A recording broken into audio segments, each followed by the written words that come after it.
Welcome, everybody. I'm Mark Peter Davis, managing partner of Interplay. I'm on a mission to help entrepreneurs advance society, and this podcast is totally part of that effort. This is the last episode we're doing for 2023, and we're taking a little bit of a different spin, taking the partners through a 2024 predictions exercise. They're getting a little free-form prediction situation, and then I'm doing a rapid fire at the end of each of their segments, kind of forcing the buck on some tougher questions. So hopefully you enjoy that. We will be back producing content middle of Jan 2024. So stay tuned. We'll be back in your pod feed. But in the meantime, enjoy the episode. Hello, Phuong. Hey, Mark. How are you? Good. You pretty fired up to be done recording for the year? No, I love this. This is like the highlight of my week. You're so positive. I like that. I like that. I am excited though for 2024. In case anyone what about isn't. 24 has got you fired up? Forget the predictions for a second. Is there something you're looking forward to, personal or work, or?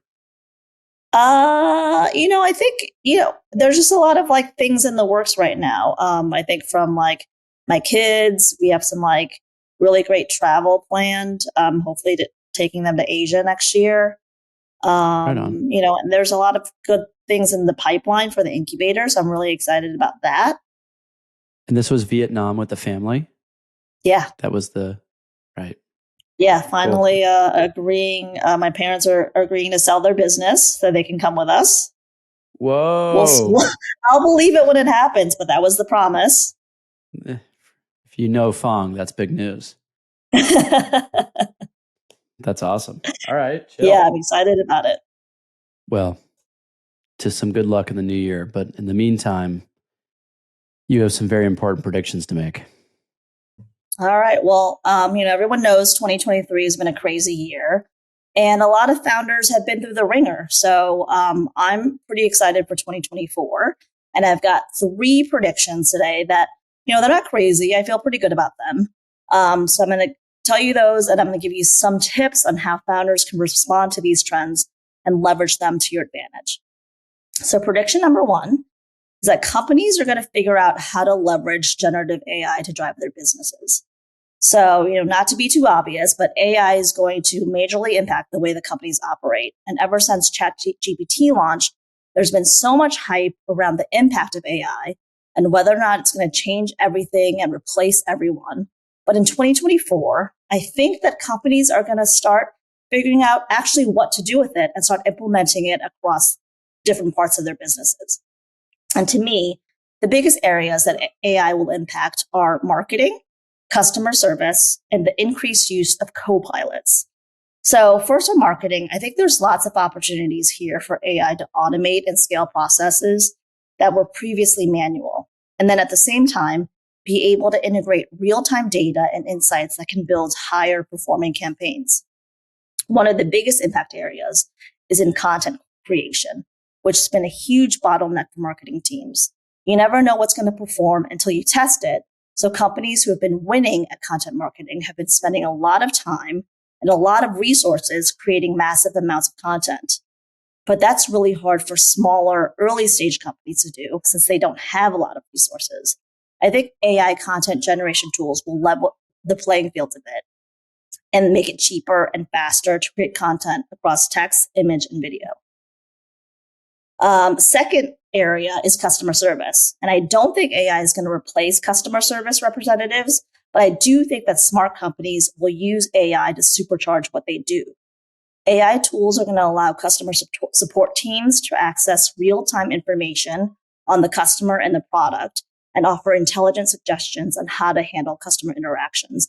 I think this is just going to make the whole process smoother and faster and provide a great experience for customers. Then the last area is co-pilots. I think the rise of co-pilots for specific industries and functions is going to change the way that companies leverage their data and their time. If you don't know, co-pilots are AI systems that assist and collaborate with people to do tasks that require a lot of complex decision-making. They've been used historically more in aviation and self-driving vehicles, but now they're popping up across a lot of different industries. So for example, we're currently working with a company in the Interplay incubator called Purple AI, which is a co-pilot for consumer brands and merchants. Purple taps into vast amounts of data sources from the company's internal customer and product data to external sources like trend forecasts and competitor offerings to help merchant teams create customer-centric products and strategies. So the AI actually designs products for companies based on what's sold well before, their specific customer preference, and what's on trend. It's pretty amazing to be able to drive creative strategies with hard data, and that just wasn't possible before. All right, prediction number 2 is that customer acquisition costs will continue to rise, both in B2B and B2C. So given some of the efficiency gains we talked about earlier as marketing teams start leveraging AI, you can expect advertising spend to increase, and then that'll drive up acquisition costs overall. But instead of focusing on new customer acquisition strategies, I believe that one of the best ways to acquire new customers is to pay attention to your current customers. So customers who have an amazing experience with your brand will be more likely to tell their friends and families about you. And that word of mouth recommendation to a new customer is more powerful than any advertising. So when you're thinking about customer retention, make sure you're creating a holistic strategy across all channels, not just sending the occasional email. Personalize your message to different segments of customers based on their needs. And then don't forget about surprising and delighting. So unexpected perks, discounts, and gifts go a long way in creating a wow factor that makes customers feel warm and fuzzy towards your brand. Then last prediction is that attracting and retaining talent will continue to get harder. So this was an ongoing trend that started during the pandemic, and I don't think it's reversing in 2024. I have a similar perspective to this as I do with customer acquisition. If it's getting increasingly harder to attract new talent, make sure you're prioritizing the experience of your current employees. Use a tool such as an employee experience map to identify opportunities for improvement. Include stages such as the pre-hire, hire, onboarding, development, and offboarding. Once you have this, map out the employee's experience at each stage and look for holes in the journey. An employee who experiences mutual trust, appreciation, and shares in the company's vision will be less likely to leave. So that's what I have. My predictions for 2024. Nothing crazy or unexpected, but let's see what happens. Very solid. Are you ready for the rapid fire round? Sure. Buckle your seatbelt. I'm going to try to make these kind of yes or no or A or B. But I'm going to ask a question. You just got to pick one side of the options. All right, ready, set, go. Okay.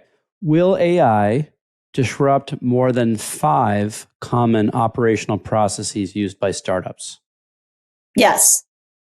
More than 5. Will AI disrupt more than 5 operational processes used by large companies? Definitely. Okay. Will AI destroy or create more jobs in 2024? I think it'll create more. I don't know if that will maintain like down the line, but I think that in the early days it should create more. Okay, I went AI first because you covered it earlier. We also have worked with some companies in Latin America. So here's a LATAM question.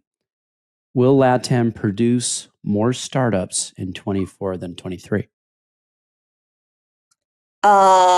Yes, I think so. I mean, I think LATAM is a really hot market, and I think that 2024 is going to be a great year for it.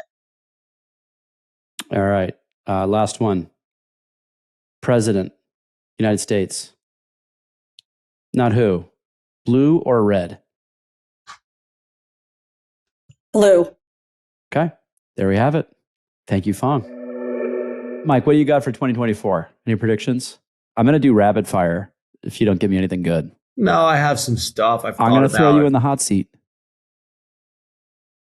Why don't you go first? And if we miss something, I'll sort of wrap it up. Great. Ready? Yeah. Each of these are yes or no questions, or like A or B. They're binary. So you don't have to you can't shade it. There's no easy way out. Average Series A valuation higher or lower in 24 versus 23? Higher. Growth market capital. So capital for growth stage companies, more or less abundant in 24 than 23? Certainly more abundant. I mean, lowest bar ever. Yeah. Let me just add a hair of context there. I think it's because that growth capital won't be going to the last crop of companies. It'll be going to the new crop of companies that are reaching growth stage. So you don't think you think the ones that need a price reset are going to be orphaned? Orphaned, or they'll raise some amount of capital or whatever, but it's the reason why we will see growth again in the growth markets is because the new batch of companies that got started 2 years ago now or 3 years ago now, sort of, let's say they were early enough to update their business model, pivot, right size their team, et cetera, and grow in the model that growth investors want to see today, will be ready for growth rounds sometime this year, and they will receive capital for their hard work. There's an echo chamber here. We could probably go back and play you on this pod a year ago or whatever, however long ago, and you and every other wise VC out there saying, don't raise at valuations that you can't support when the market normalizes because it fucks you up. And here you are. Okay. M&A activity, up or down from 23? I'm going to say up. And the only reason why I'm going to say up is because rates will be lower and debt financing for acquisitions will be cheaper. And therefore purchase prices will be more tenable. Will the IPO market open up? I don't mean a trickle, drib drab IPO happening that doesn't really perform well. Will the IPO market open up and become attractive again in 24? Yes or no? Yes, and I'm saying that on as much of a prayer as a. It's not a prediction; it's a hope. Okay, as much as a hope as a prediction. I think similar to the growth markets, Mark, there's not much lower it can go. So to take the other side of that bet is a fairly easy play here. LPs leaning into the venture book again, right? A lot of LPs have had a denominator effect. They haven't been able to allocate to venture for a little bit of time.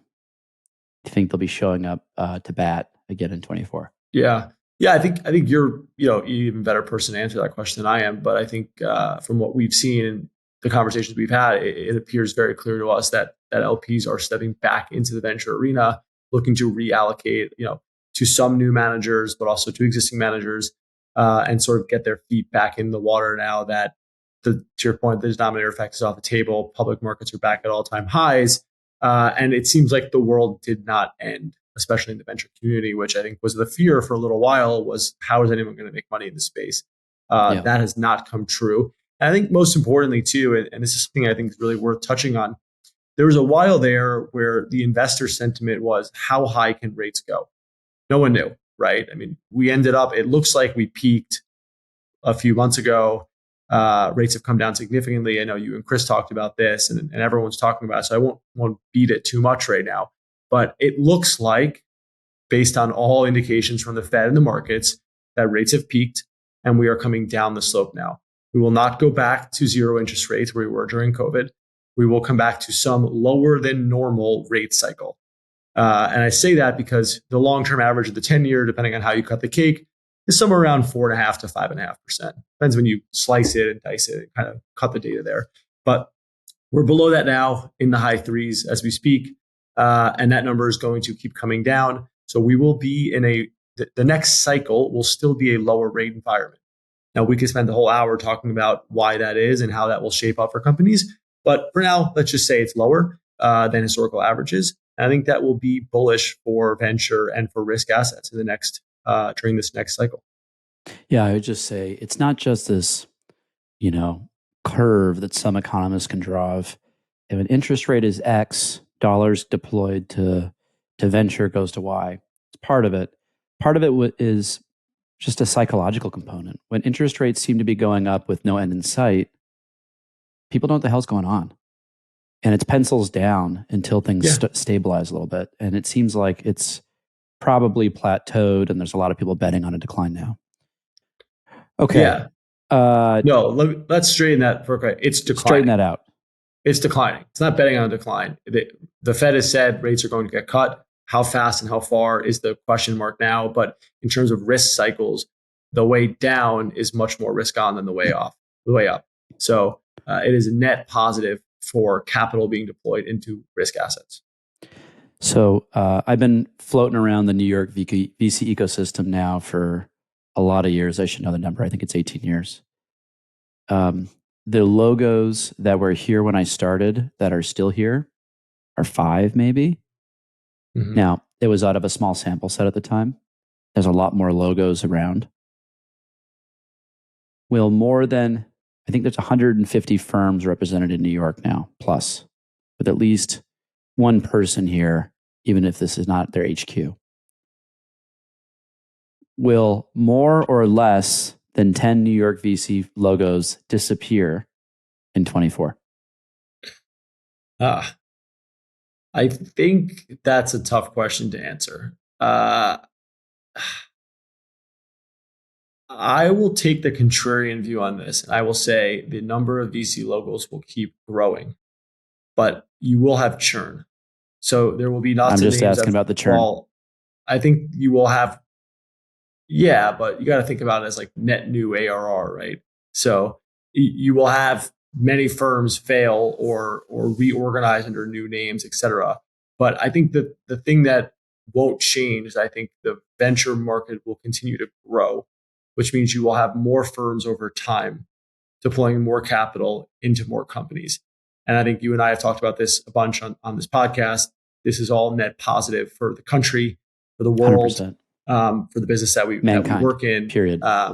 So I think, yes, a bunch of firms that as we knew them will be gone. Those folks that work at those firms, some will find new jobs, some will reorganize into new funds. But the trend is still up and to the right for VC as an asset class, which is wonderful for humanity. Presidential election, blue or red outcome? No names, just blue or red. Purple. Fuck. How do we do a purple? Third party? I think if I was going to be a JV, if I was going to be an actual betting man, and this is not a political affiliation statement whatsoever, I would bet on blue. I think first off, like incumbents are hard to beat in the White House. The economy is doing well. Rates are going to keep going. Rates are coming down now. I mean, you can argue that there's some political motive there or not. I have no idea, and I won't even try to opine there, but it's happening. So let's just take the data as it is. Rates are falling. The economy is still growing very well. Inflation is down. I think it will be tough to beat an incumbent president or an incumbent political party, for that matter, going into what seems to be a very good economic situation for the U.S. Thank you, Mike. Cool. Happy New Year. We'll catch you in 24. Happy New Year. Thank you. Chris. Hello, friend. What's up, Mark? Twice in a week. Too much of you. I know, you must be. I'm sorry. That's all I can say is I'm sorry. So we're doing the end of year situation. So over to you. What do you think is going to happen in 24? It's really I think everyone at this point of the year is writing about what their predictions, their summaries, and it's 2023 has been one of those really complicated years, and I think which sets up 2024 to be even more complicated. That's if you have to ask me to summarize in one sentence, that's really what I think, and I can break it down a little bit further, but it's very difficult to do so in 5 minutes. The main thing I would say is, as a market participant, I fully expect next year to be a very volatile year across all asset classes, especially equity and fixed income. Everyone knows that the US debt ceiling drama, which happened twice already this year, has been postponed to early 2024, which, in my opinion, sets up the stage for a very interesting election year as well. That happens in Q3. But US election, which is drawing most of the attention, is not really the only election that matters in 2024. We also actually have general elections in Russia, in Ukraine, in India, in Indonesia, and in the UK. These are most populous countries in the world. Of course, countries with geopolitical risks and ongoing wars and a lot of influence across the board. So many of these general elections aren't supposed to have surprises. Some will, and that will introduce a ton of volatility to what's already expected to be a very volatile year, just from other macro factors, right? So, and we already know that U.S. is not being very conservative on its budgeting. So I think based on the research I've done, the fiscal spending in the U.S. Is about 9% higher than last year, which is about 38% higher than pre-COVID. And deficits are expected to be around 6%, which every year, right, which doubles the pre-pandemic levels.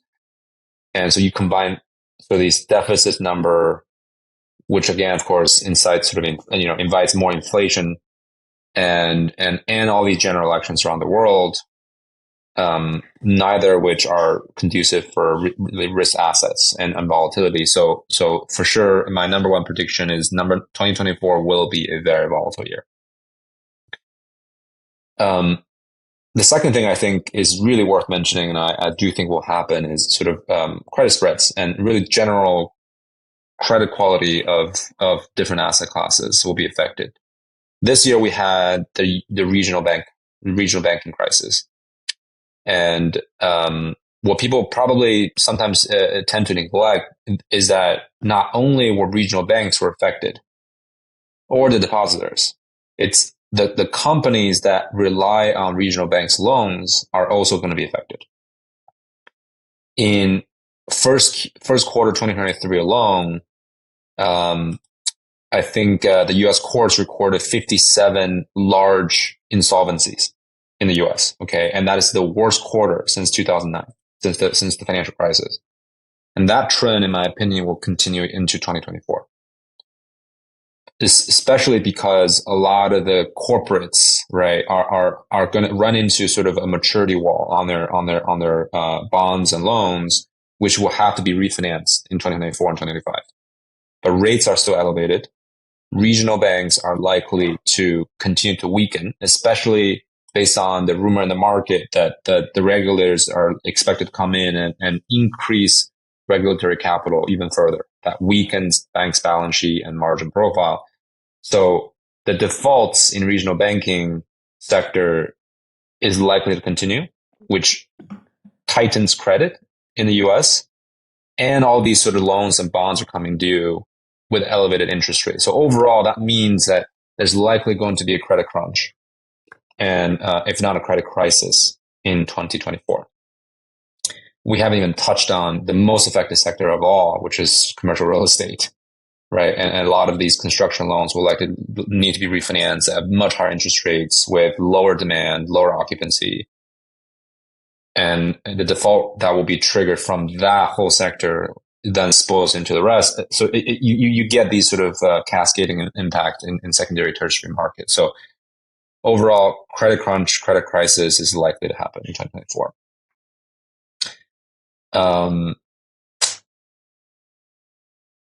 We have, of course, in the backdrop of all of these, we have the U.S. Federal Reserve, which now, all eyes on them in terms of how they're going to plan to cut in 2024. As we talked about in the last chat, that market is pricing in 5 to 6 cuts by the end of next year. To the extent there's diversion from that, from what the Fed is actually going to do, there's going to be consequences one way or another. If the Fed stays on course of what the market expects, you could fully expect a weakening of US dollar, right, due to lower interest rate and much faster cutting sort of pace versus other countries. And related to that, higher energy prices, right, oil and gas. Of course, there's supply and demand that drives really the central prices, price volatilities there, but it sends all these, most of the world's reserves are really still denominated in dollar. A weakening dollar will likely mean higher oil prices, on top of what everyone's really thinking about shrinking supply. So higher oil and gas prices, weakening US dollar, which that has different consequences in secondary, tertiary asset classes. That's number 3. So number 4, and I'll stop here. We'll have the other smart predictions we can get into if you like, but my number 4 biggest prediction here is in terms of regional diversification. So our team has done a really good job in fundamental researches there and studying sort of LATAM, Africa, Southeast Asia, East Asia, Middle East, and Europe in terms of macro valuations, right, across all companies that are publicly traded and reported.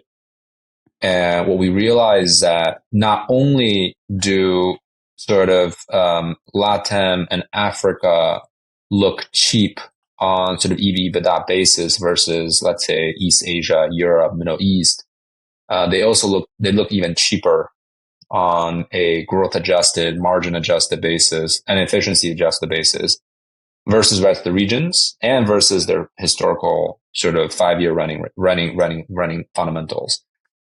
So, and that's numbers that not just visible to us, right? That's visible to allocators around the world who are looking at these numbers, who have assets and cash sitting on the sideline waiting to be deployed. I think that the focus to diversify the portfolio will likely be in LATAM and Africa next year, even more so than prior years, right? It's not a secret that these two are growth engines of the world, and everyone's looking at investing into those regions. But because of sort of the instability or geopolitical risk in Asia, East Asia, and Middle East, right, the tensions are now going to be sort of less on those regions going forward, at least temporarily for the next year or two, more so in the other growth engines like Latin Africa. And on top of that, fundamentally, they look better. So personally, I do think there will be renewed focus and much more capital flowing into those regions, which should impact everyone's portfolio. And we'll do another one of those sort of roundup and sort of look backs, by the end of next year to see if that's transpired into higher valuations in those regions. But I do think it will happen next year. That's it. So those are my 4 major predictions, and there are other ones we're happy to dive into as well in details. So the thing you said that scares me the most, big picture, there's a lot of immediate tumult coming everyone's way if things continue the way they've been going, is historically, a lot of empires have fallen because of financial mismanagement. Rome, British Empire, and hearing an expanding deficit strategy in the US at this point is just disconcerting. Okay, comment made. I want to go to a rapid fire round. Sure. I'm going to give you 2 choices. You just pick. And I know these are what you're predicting, not what you want. So just predictions. Ready? Okay. Yep. Okay. End of 2024, interest rates higher or lower than today? Lower. That's the easy one. End of 2024, S&P 500 higher or lower than today? Higher. Also easy one. End of 2024, Argentina dollarized or not? Not dollarized. That's too soon. Not dollarized. Okay. End of 2024, conflict in Ukraine resolved or not? Yes, resolved. Resolved doesn't mean it's a temporary resolve. So temporary, basically war is going to stop, yes, in my opinion, but it doesn't mean that actual historical conflict will be resolved. End of 2024, conflict in the Middle East, the current hot conflict, resolved or expanded? Expanded. Not what I want, but okay, it's too complicated to get resolved. End of 2024, is there a new front with a new conflict, hot conflict around the globe or not? Yes or no? History is in my favor here. Major front. Every year there's a new conflict. So yes, there's going to be a new conflict that draws everyone's attention, and it's going to be a risk-off event. If you ask me where it might happen, the most likely, I can only say based on what I know, likely East Asia. Okay. Yeah. American presidency Mm. outcome, red or blue? That's all it is. Just pick a color. This is what I think will happen, right? Blue. Right. Thank you, Chris. Thank you. Here's to hoping for better than predicted days in 24. I agree. Thanks, Mark. Happy New Year, everyone. And a quick reminder for everybody, Chris is an SEC registered RIA. Nothing he has said should be construed as an investment advice. All right, everybody. Hopefully you enjoyed that. Happy holidays. If we can be helpful with anything, you know where to find us, interplay.vc. Much love, and try to find some mental time to relax and find peace. I used to try to work my way through the holidays with the thinking that if I worked harder during the holidays, I would get ahead. And the reality is you're just running on a treadmill, not making any progress because everyone else is off. Take the time, rest, meditate, eat healthy, stretch, do whatever you got to do. But take care of yourself, because self-care is a big part of being productive. Enjoy. Happy holidays, everybody. Catch you next year.